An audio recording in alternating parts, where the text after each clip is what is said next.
अध्यात्म विज्ञान कोई धर्म या संप्रदाय नहीं है, ये स्पिरिचुअल साइंस है जो कुदरत के कानून पर आधारित है।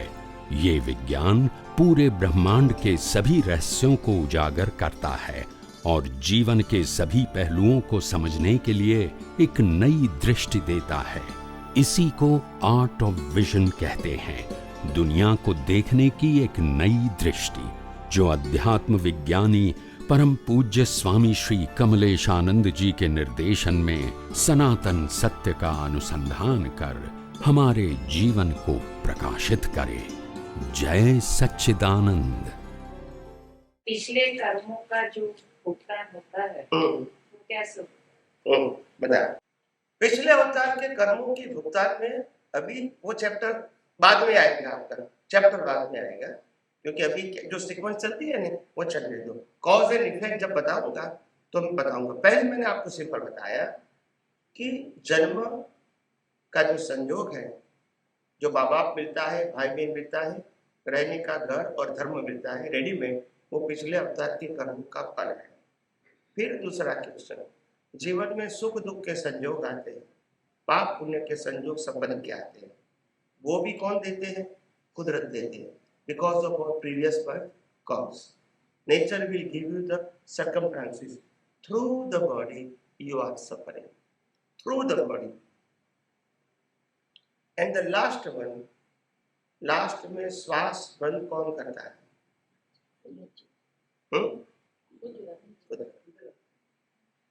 जन्म का संयोग भी कुदरत, पाप पुण्य का संयोग भी कुदरत देती है, और लास्ट में श्वास बंद भी। In short,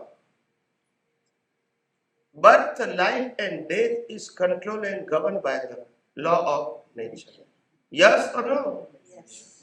इसमें कोई व्यक्ति का नाम, भगवान का नाम, गुरु का नाम, धर्म का नाम, क्रिया का नाम जरूरी है? Yes or no? समझे? जब साइंस की बात आती है तो रिलीजियस टॉक नहीं होती है और रिक्वायरमेंट भी नहीं होती। तो हम जो भी इस बर्थ में भुगतान करते हैं, इंपॉर्टेंट बात अभी ध्यान रखो, ये बहुत इंपॉर्टेंट बात कर रहा हूं। आप इस जीवन में जो कुछ भी मन वचन काया से कर रहे हो, इसके लिए ये मन वचन काया 100% रिस्पॉन्सिबल नहीं है। इसका creator, operator, destroyer, including the body and circumstances, is a nature. Yes और नो? यस। इसीलिए किसी भी व्यक्ति का मन वचन काया कोई भी क्रिया के लिए रिस्पॉन्सिबल नहीं है। Player is not always responsible. शरीर कभी भी कोई भी क्रिया के लिए रिस्पॉन्सिबल नहीं होता है। यस और नो?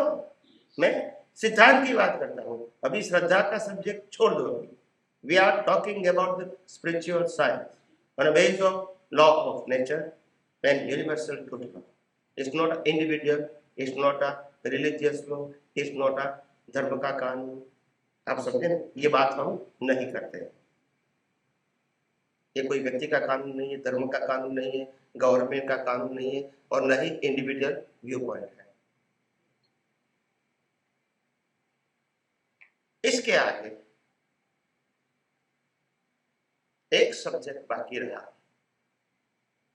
अगर हम इस जन्म में मन वचन काया से कुछ भी नहीं कर सकते इंडिपेंडेंटली, और जो भी मन वचन काया से होता है वो पिछले अवतार के कर्मों की भुगतान के स्वरूप है, तो the question is how we can create the new cause for the next.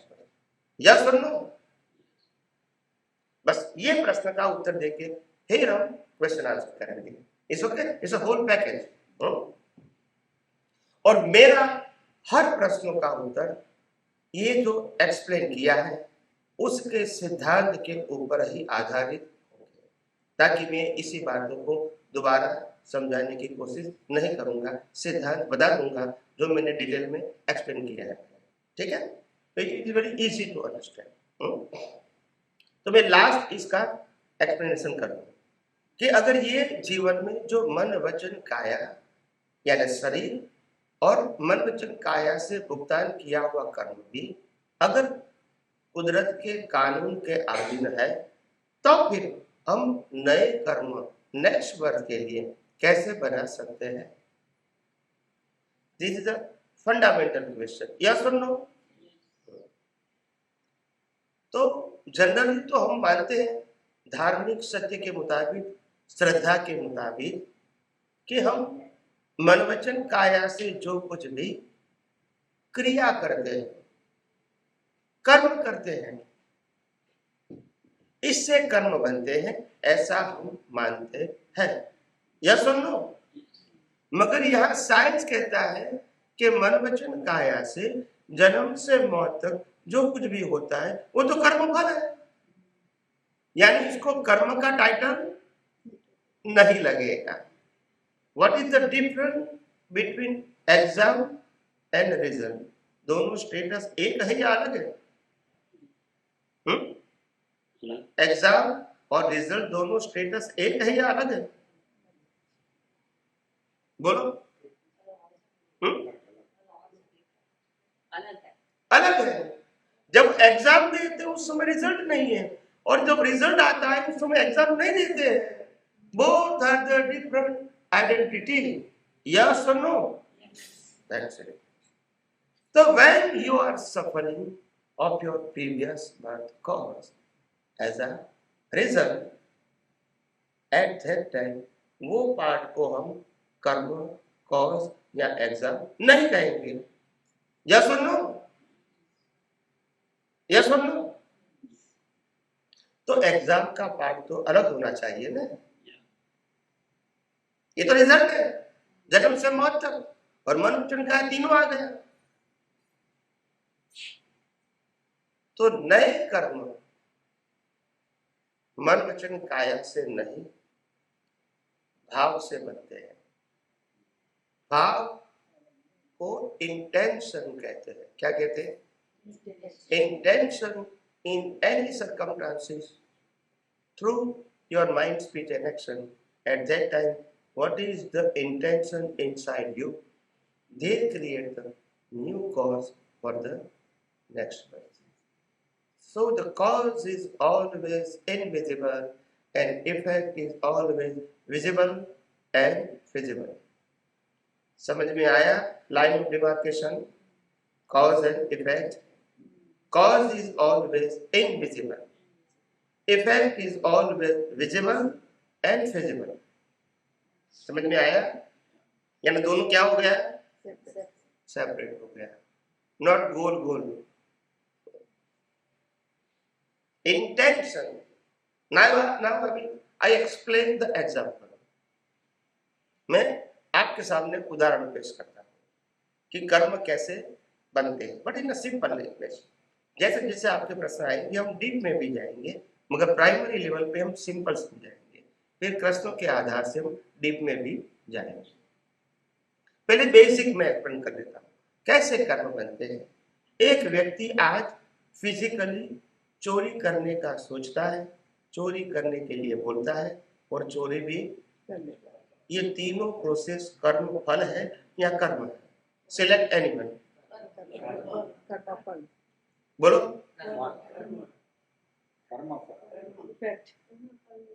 जन्म से मौत तक मन वचन काया से जो कुछ भी होता है वो कर्म है या कर्म फल है? है? मैंने पहले भी कहा कर्म इज अ विजिबल एंड कर्म फल इज अ कर्म इज अ अनविजिबल एंड कर्म फल is a visible and feasible. वो भी मैंने डेफिनेशन दे दिया। जो दिखाई देता है, जो फिजिकल है, वो कर्म फल है, it is given by the nature. और जो नहीं दिखाई देता है, इनविजिबल है, वो कर्म है। कर्म is create by the intention. वो भी मैंने डेफिनेशन दे दिया, यस और नो? तो अभी once again I ask the question, same thing. एक व्यक्ति चोरी करने का विचार करती है, चोरी करने के लिए स्पीच भी होती है और एक्शन भी होता है, मन वचन काया। ये तीनों को आप कर्म कहेंगे, कर्म फल? आंसर ना।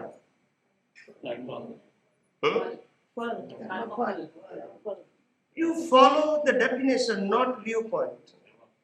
डेफिनेशन का मतलब होता है unchangeable, it's a law of nature, it's not my yours view point. जब प्रिंसिपल की बात आती है तो मेरा तेरा शब्द है, it's a law of nature. मैंने पहले भी बता दिया कि शरीर वो प्लेयर है और मन वचन काया का क्रिएटर, ऑपरेटर, डिस्ट्रॉयर कुदरत है। Means we have no any independent power. As a result में आपके पास फ्रीडम नहीं होती है, कॉज में होती है, और cause is create by your intention. It is inside you, it's a invisible. तो चोर जब चोरी करता है उस समय उसके अंदर इंटेंशन क्रिएट होता है कि चोरी दोबारा करनी चाहिए या नहीं करनी चाहिए। टू ऑप्शन, या दोबारा चोरी करता रहूं या नहीं करूं। इसको कहते हैं इंटेंशन। चोर चोरी करने का भी भाव कर सकते हैं थ्रू द इंटेंशन, और चोरी न करने का भाव भी कर सकता है। In a cause, they have an option. In a result, they have no option. Yes or no? अभी थोड़ा थोड़ा स्लोली समझ में आता है line of demarcation between the cause and effect, कर्म एंड कर्म। फल में चॉइस नहीं है, मगर कर्म में चॉइस है। समझ में समझ में आया? आप सबको समझ में आया? नहीं समझ में आया तो ये टॉपिक के ऊपर आप कर सकते हैं। चोरी का इंटेंशन है लेकिन एक्शन में नहीं आती, हो सकता है, इट इज नॉट तो रिक्वायर्ड। उस वो भी intention is a cause, the physical they are doing or not. हाँ, आप आंखें बंद करके भी कर्म बांध सकते हैं, हाथ पांव हिला के बिना हिलाए, और आंखें बंद करके बिना मुंह का उपयोग करके भी कर्म बांध सकते हैं, अच्छे या बुरे। It's not required the physical evidence. Physical evidence है तो भी कर सकते हैं, नहीं है तो भी कर सकते हैं, but you can create the cause through your intention, and intention you create through your current present ज्ञान दर्शन। जैसा ज्ञान दर्शन है ऐसा इंटेंशन होगा। हम रात को सोते सोते पथारी में भी अच्छे बुरे कर्म कर सकते हैं। It's not required physical exercise, speech, और if you don't want to open your eye too, still you can create the cause through your jnana and darshan. You create the good and bad intention, and at that way you create the cause. You got it, the result in a next birth as per your cause. It is given by the law of nature. तो जो चोरी का intention है और carry out नहीं करते हैं कि भाई ये गलत है, ये नहीं करना चाहिए, ये गलत विचार है, और दूसरा है कि चोरी करने का इंटेंशन है लेकिन पुलिस वाला बाजू में है तो पकड़ जाएगा, इसके लिए नहीं करते, लेकिन चोरी तो करनी चाहिए। तो वो दोनों का फल का उसका जरा समझाइए दोनों सिनेरियो में। चोरी करना वो मेरा इंटेंशन है, फिर पुलिस वाला है या मैं करूं या मैं बोलूं या न बोलूं, कोई भी फर्क नहीं होगा। Intention they create the cause, if the action is coming और not, it is not in your hand, तो वो इन एनी वे। अच्छा, तो इंटेंशन हुआ लेकिन अंदर से लगा ये गलत है, नहीं करनी चाहिए, पुलिस वाला कोई नहीं है, तो आप चेंज कर सकते हैं, तो चेंज हो गए। अब course see when you are given the exam, अगर आप एग्जाम दे रहे हैं, आप आंसर पेपर दे रहे हैं, you are right to correct any time because the answer paper with you, आपके पास है तो आप करेक्शन कर सकते हैं। इसमें क्या बात है? जब आंसर पेपर आपके पास है कभी भी कहीं भी करेक्शन कर सकते हैं, मगर आप एक्सपायर्ड हो गए और आपका आंसर पेपर जब कुदरत के पास गया, now you can't change anything, you have to got it the result in the next birth without your choice. समझ में आया? चॉइस कहाँ तक है? जब श्वास चलता है वहां तक। इसमें चॉइस है, आपने जो आंसर लिखा है इसको करेक्ट करने का चॉइस है, मन वचन काया से सफरिंग करता है, उसमें चॉइस नहीं है। Be clear, you can correct in your exam, you have no right to correct your result. जहां तक आपके पास प्रश्न पत्र आपके पास है, जहां तक आप जीवित हैं, वहां तक प्रश्न पत्र आपके आंसर पेपर आपके पास है। और आंसर पेपर आपके पास है तो आप 10 साल की उम्र में जो कुछ गलत भाव किया है वो 90 साल में भी करेक्शन कर सकते हैं, because of the paper with you. But when you are expired and paper goes to the nature, then you can't do anything. You have to suffer as per your exam. Whatever the nature will give you the bodies and circumstances. Even though you are Lord Rama, or Krishna, or Lord Mahavira, you have to suffer because of you can't change your result. You will try, but whatever the result is coming. Ram, भगवान श्री राम जब अपनी धर्मपत्नी रावण जब उठा के ले गए तो उनको समझाने के लिए दूत भी भेजे। They try his level best to convince him. Correct? Yes. Still not success. और फिर वॉर हुआ। और इसीलिए मैं महापुरुष हूँ और इसी लोग को समझाऊंगा और परिस्थिति को परिवर्तित करूंगा। ऐसा इंडिपेंडेंट पावर कुदरत ने किसी फिजिकल बॉडी को नहीं दिया है। It is not required your title. और even the lord Krishna, they are also Vasudev Narayan, and also they try to convince Duryodhana, yes और नो, बट नॉट सक्सेस।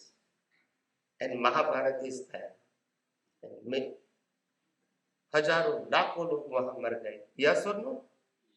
इसीलिए if I am a powerful person so I can change the effect, it is impossible. You have to suffer because this body have no any right to do anything independent. समझ में आया? ये मन वचन काया रूपी player को कुछ भी बदलने की फ्रीडम कुदरत ने नहीं दिया है, क्योंकि ये प्लेयर कुदरत का था है और राख भी कुदरत के पास ही रहेगी। आप मानो या ना, कोई फर्क नहीं होगा। Law of nature is there, you are believe it और not, and it is compulsory for all. If you are not believe, still compulsory, if you are believe, still compulsory. कुदरत का कानून हमारी इंडिविजुअल बिलीफ के ऊपर आधारित नहीं है। It is a universal truth law applicable for all and equal. जैसे बॉडी डाइट हो जाने के बाद कुछ रिलेशन नहीं होता है, खत्म होते जाती है, तो व्हाटएवर वी हैव संचित कर्म आगे पीछे का, who is responsible for that? कोई मैं समझ गया आपका प्रश्न। मैं आपका प्रश्न रिपीट करूंगा कि बॉडी को जलाने के बाद कर्म कहाँ जाते हैं और कर्म क्या काम करता है। मैंने इस प्रवचन के अंदर आपको बता दिया कि आपका आंसर पेपर कुदरत के पास जाता है, फिर कुदरत ही डिसाइड करेगा न्यू बर्थ एंड न्यू सफर। ये मैंने बता दिया। This body ever now no concern, आप इसको फायर कर दो, there is no any other option. The role of this body is finish. श्वास बंद हो गया, ये बॉडी का रोल क्या हो गया? खत्म हो गया। अब ये बॉडी से कोई मतलब नहीं, इसको जलाना ही है, दैट्स इट।